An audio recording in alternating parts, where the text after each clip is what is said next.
Thanks for finding 18 to 80 Podcast, a podcast about aging. Vitamins, supplements, exercise, biohacks, food science, and stories. We do not have to go quietly into that good night. Nope. We can live longer and better if we want to. Now, let's podcast. So I'm in the room with IFBB Pro Bodybuilder Matt Davis. What's up, buddy? How you Good doing? to be here again. Thank you. Ed Jones, how you doing, sir? I'm running wide open and doing quite well at the moment. At the moment, could change any minute. Out of 10, where are you at? Oh, I'm keeping up there with you this. go. Y'all don't think I keep up. I'm Look on at to you. this. Yeah, Ed, He where are looks you? like a I 8, 9 today. I have had a run of great sleep like I have not had in 20 years. So I'm actually about a 9.9, and it's scary. Ooh. Yes, and I don't have any definitive true answers on that, but it's just I'm killing it with sleep. Are you? Yeah. Yeah. Okay. Well, my sleep on my Whoop says that I have had another just subpar night. So Subpar, that's a nice word for it. yeah, it's subpar. It comes in reds, yellows, and greens on my little graph. And in a 30-day period, if I have 2 or 3 greens, I am a rock star. I got a tons of yellows and then a lot more reds than I do. We greens. have to work with you. I'm trying. We have to get your sleep better. Guess what the other topic was going to be was sleep. But instead of helping me with advice, we've moved on to the topic of food as we age. Our relationship to food as we age changes. I will give my take on this. Of the 3 people at this table, I am the average Joe on this because I have a poor relationship with food. We forget we have relationships with not just people, but with our money and our God and our time and food, right? We have a relationship. I am stuck in my mindset of I should be able to eat the pizzas, go to bed at 2 o'clock in the morning, still be able to play the sports and look good without my shirt on. But as we age, we forget that relationship with food, if it doesn't mature with our bodies, we are going to suffer. And I think a lot of that has led to my injuries and my pain and has gotten in the way of me being in the shape I want to be in. But how important, Matt, and what you do, you train people, again, ordinary people wanting to just be better versions of themselves, pro bodybuilders, athletes, your world or their world, you can use either story you want. How important is the food component when it comes to this stuff? It's 100%. It's the You got whole. turning your mic off. A different answer. It's the whole foundation. Now, with that said, everybody gets to, again, it filters back into that individual's goal, and I'm all for helping people be as happy as they can, and that's often all I do all day is kind of help people weigh out, and what they would prefer. Do you want to look a certain way, feel a certain way? How important is that to you versus the things that may keep you from that? Yeah. But the food can totally devastate you, or it can turn you into a superhero. Yeah, so Ed, I'll hand it off to you, but when I think of food, I always go to it's going to make me look better, right? The better I eat, the better I'm going to look. I think I always knew it, but it didn't really start hitting me till about 5 or 6 years ago.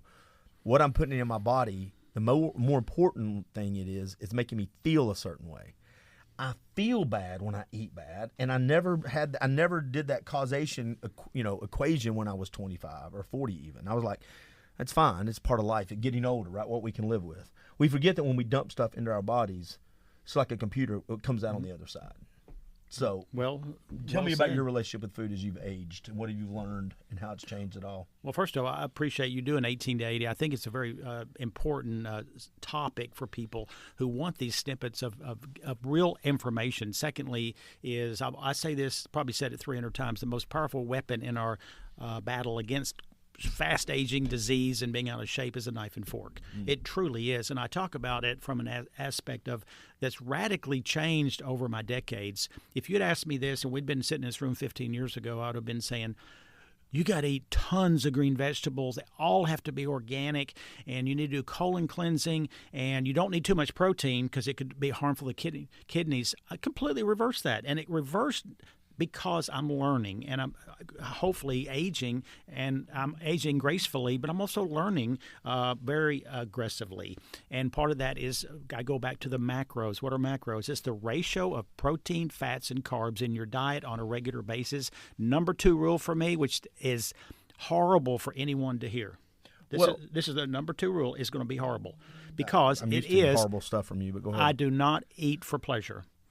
That makes my life so simple. Now, do I eat things I hate? Of course not. I have a very narrow diet. I eat for my general health, and I'm setting up myself for what Dr. Attia says, the centenarian decathlon. If you don't start training for a marathon a year out, you're not going to make it. Well, I'm training for being 90 and being able to hold my grandkid.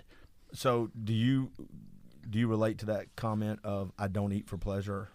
Oh, yeah. Well, and I don't even associate it that much. I look at, just like in the gym, you pick you're not going to pick to do calf raises to work your chest. Right. Just so Don't sell me short, but go ahead. You want to I look at food for what it is. It's nutrition. And so there's a desired outcome to be there. So everything that I goes through that decision-making process of what is my desired outcome, right? And is this or this going to help me get there? Is it going to keep me from getting there?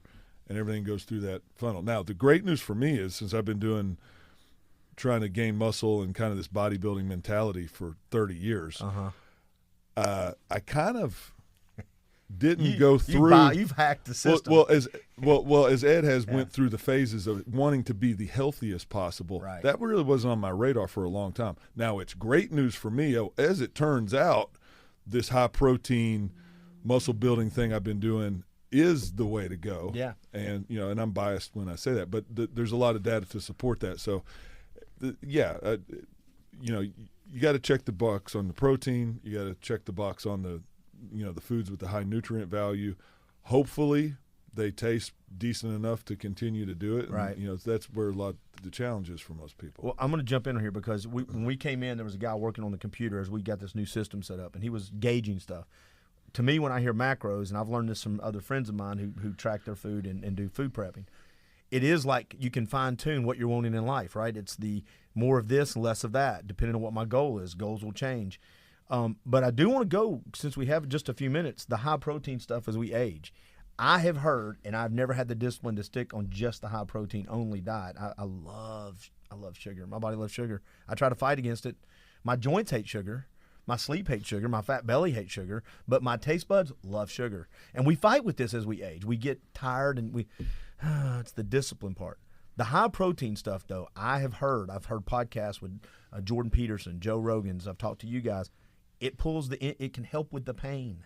It can help with so many things. So are you strictly like the carnivore diet?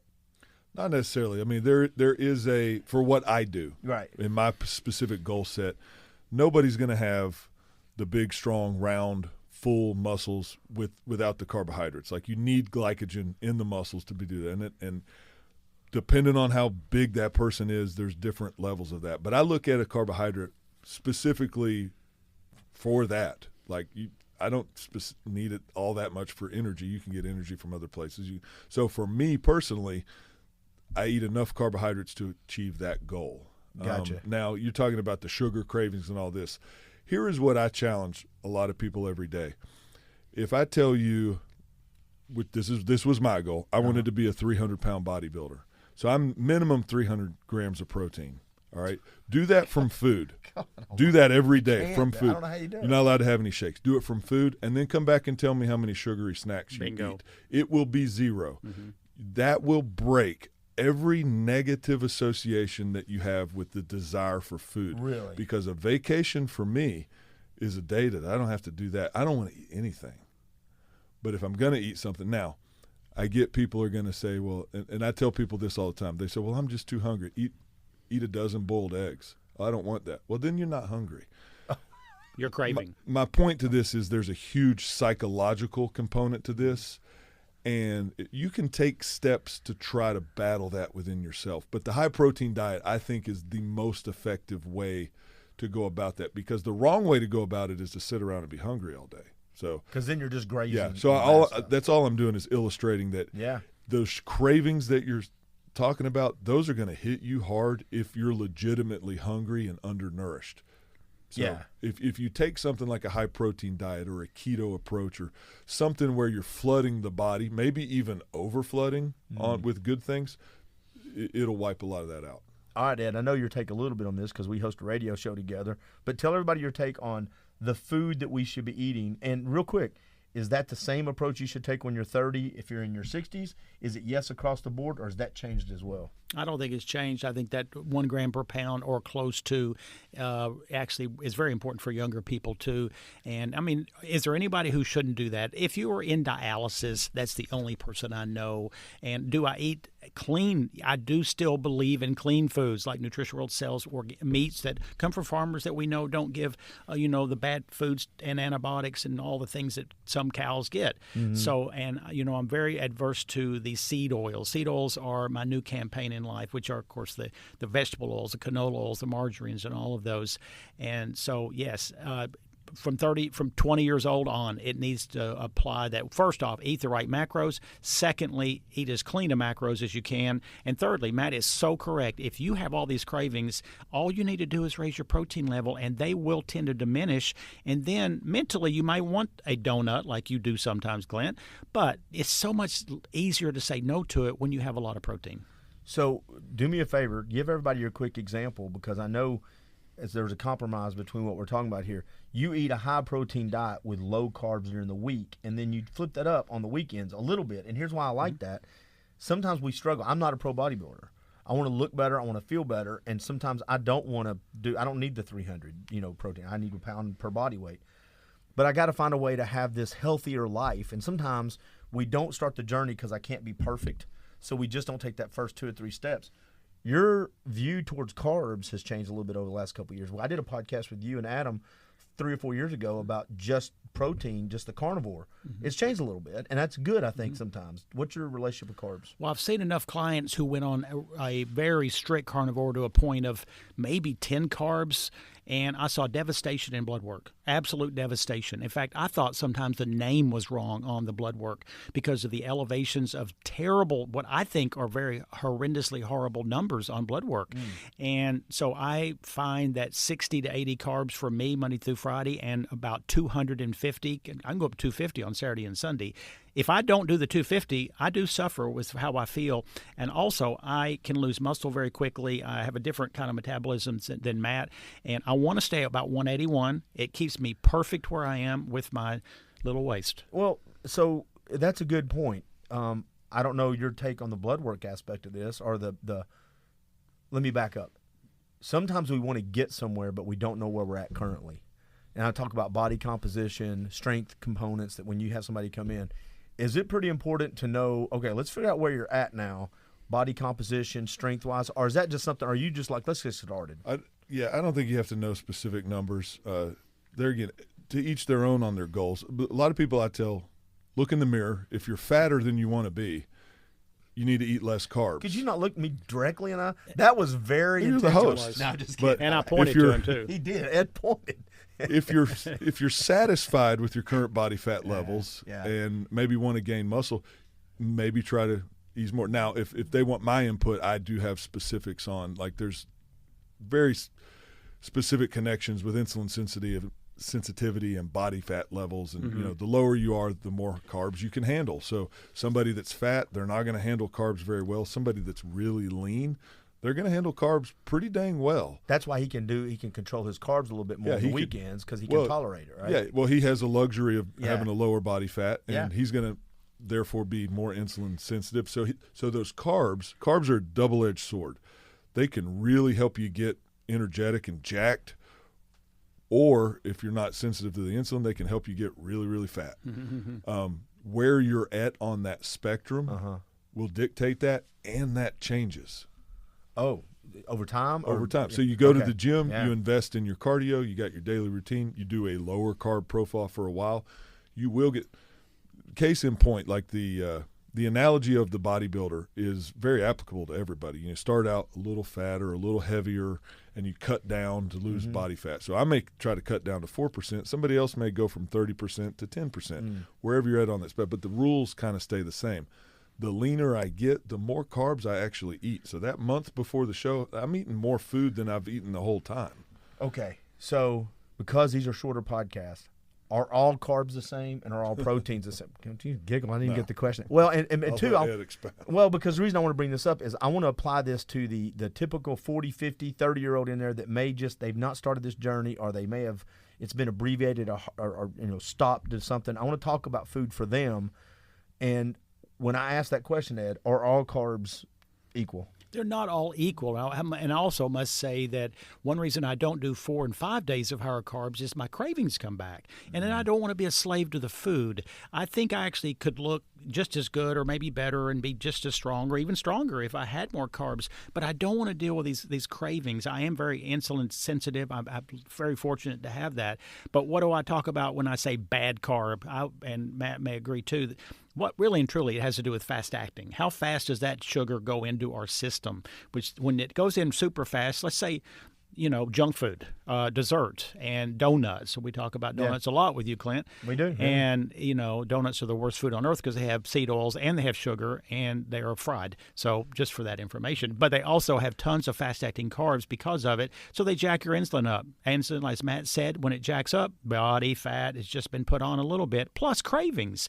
So we want things that are slower digesting. And I'm a huge fan of adding healthy fats to carbohydrates. Okay, so I want to do this, though. Let's give people some takeaways. Give me a couple examples of a carb that you would say replace the donut with, because donuts also cure the emotional trauma in my soul. But let's move to the good carbs. I tell people you have to want to like the carbs, hopefully, but the carbs have to like you back. And I go down this. Number one, how do they treat your digestion? If they're not good on your digestion, like let's take a sweet potato. On paper, maybe that's the most awesome carb ever. It's super nutrient dense, replenishes glycogen well. I know a lot of people that they can't eat a whole lot of those, and the more you bake them, the higher the glycemic goes up.